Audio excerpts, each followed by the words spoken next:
So on one of my rabbit hole searches, I kind of stumbled across this Steinhart NAV-B MonoPusher 42 millimeter.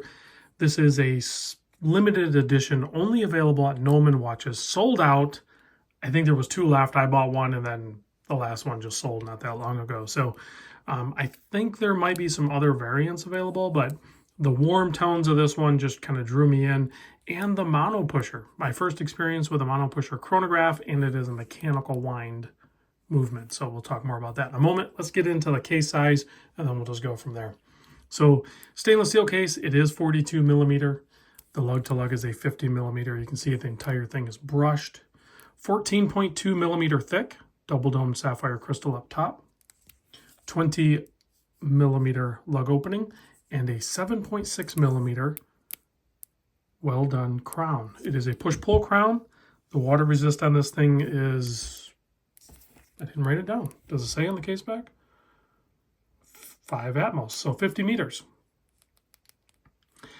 Speaking of the case back, we do have a nice display case back showing off the movement.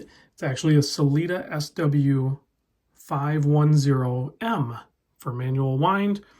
It has the MonoPusher configuration and is a cam style, which I initially thought if you were going to go MonoPusher, it had to be cam, but I talked to a few people and did a little bit of reading. Doesn't have to be cam necessarily for a MonoPusher, but it is a more affordable way to do it. There's the vertical clutch is going to be a better way to do a chronograph in most people's opinion. But you can see the cam actuator there. As we push it, it actually stopped, and then it's a reset. And then to start it, so it just rotates around that cam into those functions. Pretty interesting, and I'll do it from the top side too to show you that in a moment. But we have a really nice old radium Lume application. We do have the date at the 6 o'clock position. So basically, the cardinal positions are kind of interrupted. Of course, at the 12 o'clock position, we have a Phineas and Ferb eyeballs and duck bill. And then we have a 30-minute counter. At the 3 o'clock position, we have your running seconds at the 9 o'clock position, and then the date is interrupted at the 6.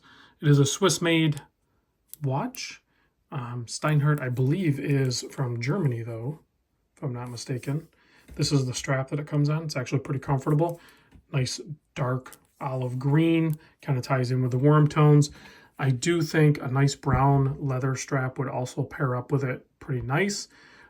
The positioning of the spring bar holes to the case, I did notice a few straps that I tried to put on there interfered and touched the case. So, but like this one, these are Nezumi straps made in Germany. They actually fit pretty good. I didn't try this collar rab, or no, I did put the collar rab on, but it actually rubbed. You could see collar rub. Yeah.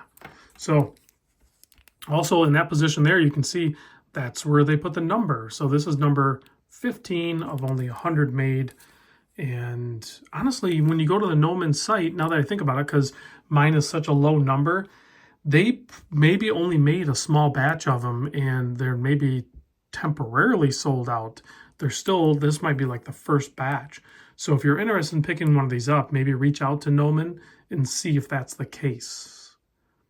That would kind of make sense. If mine was like number 15, maybe they just did like, a small batch. They'll sell out, make more, release it again until they get all the way to 100. So yeah, you just manually wind this thing. Should have around 63-hour power reserve if you're not using the chronograph. 23 joules, beats at 4 hertz, so 28.8. I think we pretty much covered everything except for the price. It's roughly $1,000. I think I got mine on a little bit of a discount. I paid sub that, but I'll put a link down below. You can click it. Again, it's a snapshot in time, so oftentimes when I say price, people will dispute it, be like, well, yeah, it's not $700 anymore. It's $950. It's like, well, yeah, that video is like 3 years old. Of course it went up. So yeah, when I say the price, it's kind of relative to like when you watch the video anyway. So a MonoPusher, there's only one, right? You don't have a regular chronograph setup that we're typically used to, where you have start, stop, and reset, which is totally fine, this kind of makes sense to me. So, because that's all I'm going to do, start, stop, and reset. Well, I've started, now I stopped, and then because of that cam profile, now I reset, and it's ready to start again. So, works for me. Let me put it on my 7 1/4 inch wrist. I, thankfully, because of my wrist size and shape, can pull off a 42 millimeter watch, no problem. Yes, it does present larger. It has a larger kind of dial size there, but I can definitely wear these no problem.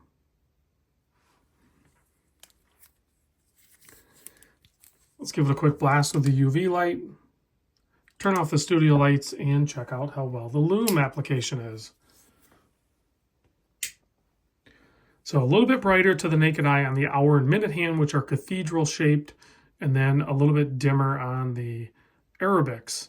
So for example, here's like a Seiko watch, much brighter. Thanks for watching, guys, and I'll see you on the next vid.